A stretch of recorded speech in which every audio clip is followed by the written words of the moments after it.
faites bien de rester scotché sur Reflet d'Afrique Télévision. Bienvenue. Nouveau rebondissement dans l'affaire Martinez-Zogo. Les avocats de la défense ont été convoqués le 29 avril 2024 pour discuter de deux points cruciaux, dont la consultation profonde du dossier.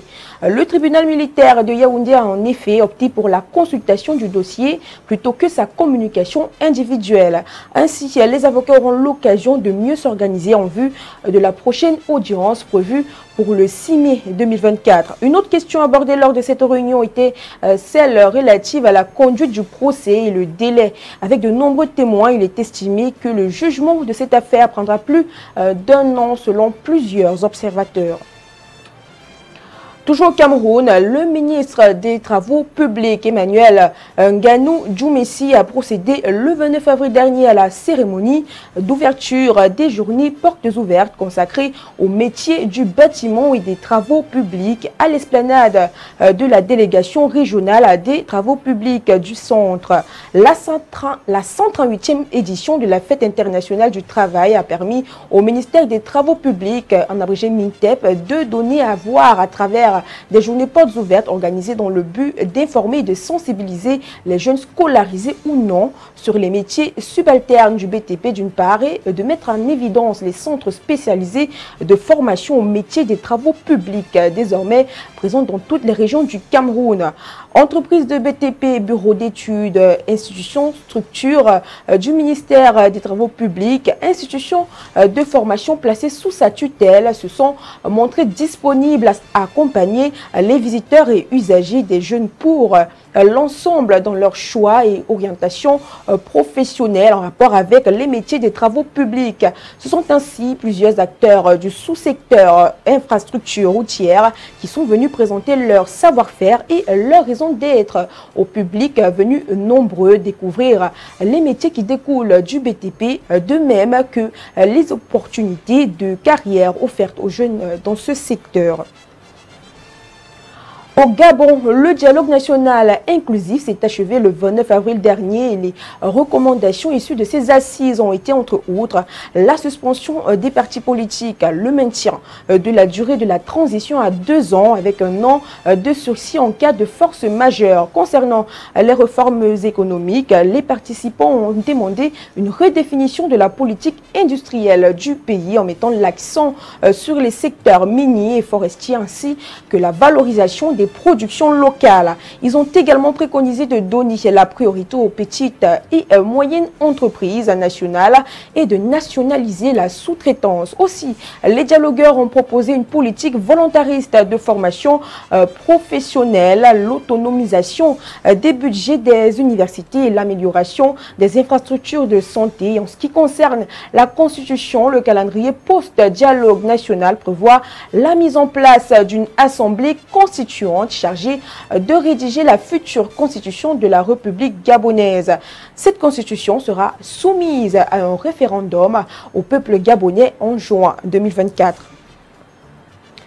Au Burkina Faso, la première pierre pour la construction de l'usine textile des forces armées du Burkina Faso, Texforce BF, vient d'être posée. Cette unité industrielle d'un coût total de 165 milliards de francs CFA sera réalisée par la société Hirotex Burkina SA.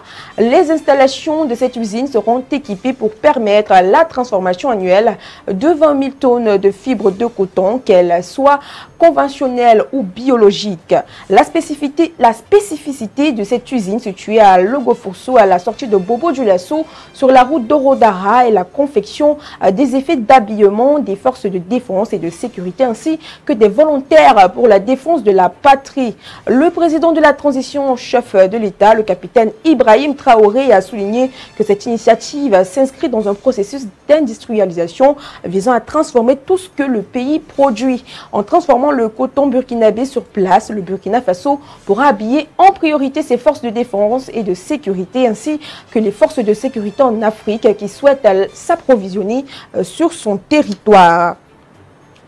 Les élections législatives et régionales au Togo ont eu lieu le 29 avril dernier. Plus de 4 millions d'électeurs togolais étaient appelés aux urnes pour élire leurs députés et conseillers régionaux. Ce double scrutin s'est déroulé dans le calme, sans incident signalé. La journée était fériée, chômée et payée pour permettre aux citoyens de voter sereinement. Les bureaux de vote ont fermé à 16 h, heure locale et en temps universel. La Commission électorale nationale indépendante, en abrégé, CENI, a limité le nombre d'électeurs à 350 par bureau de vote pour faciliter la fluidité et éviter de longues files d'attente. En cas de doute sur leur centre de vote, les électeurs pouvaient utiliser un numéro vert, le 1010, pour s'identifier. Le dépouillement a aussitôt démarré après la fermeture des bureaux de vote sous l'œil vigilant du public. Ce scrutin était particulièrement important car il se tenait après l'adoption d'une nouvelle constitution qui faisait passer le Togo d'un régime présidentiel à un régime parlementaire.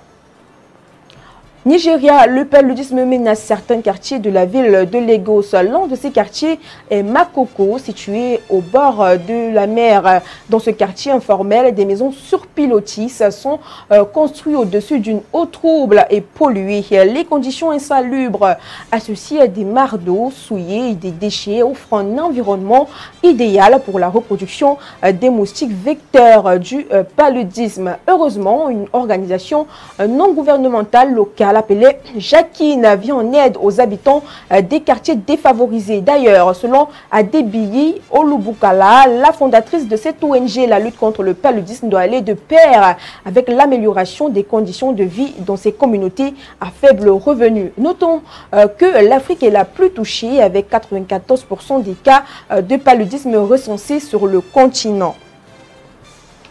Le Premier ministre tanzanien Kassim Majaliwa a annoncé que les inondations causées par les pluies diluviennes ont tué au moins 155 personnes et fait plus de 200 000 sinistrés à travers la Tanzanie. Ce chiffre est plus du double du nombre de morts rapportés il y a 2 semaines alors que les précipitations augmentent, en particulier dans la région côtière et dans la capitale Dar es Salaam. Plus de 50 000 foyers ont été touchés et des centaines de personnes ont été blessées. Selon le chef du gouvernement tanzanien, ce cataclysme serait dû bien évidemment au phénomène climatique El Niño qui aurait aggravé la saison des pluies en cours, provoquant des inondations, des glissements du terrain et détruisant les routes, les ponts et les voies ferrées. Les écoles inondées ont été fermées et les services d'urgence sont mobilisés pour secourir les personnes bloquées par les eaux. Les autorités tanzaniennes ont conseillé aux personnes vivant dans les zones de faible altitude d'évacuer et de se réfugier sur des terrains plus élevés.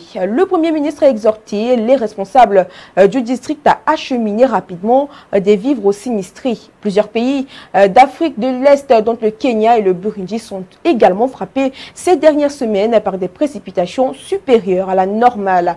Au Kenya, 35 personnes ont été tuées depuis le début de la saison des pluies en mars. C'est avec cette note que nous mettons un terme à cette édition du Flash. On se retrouve demain.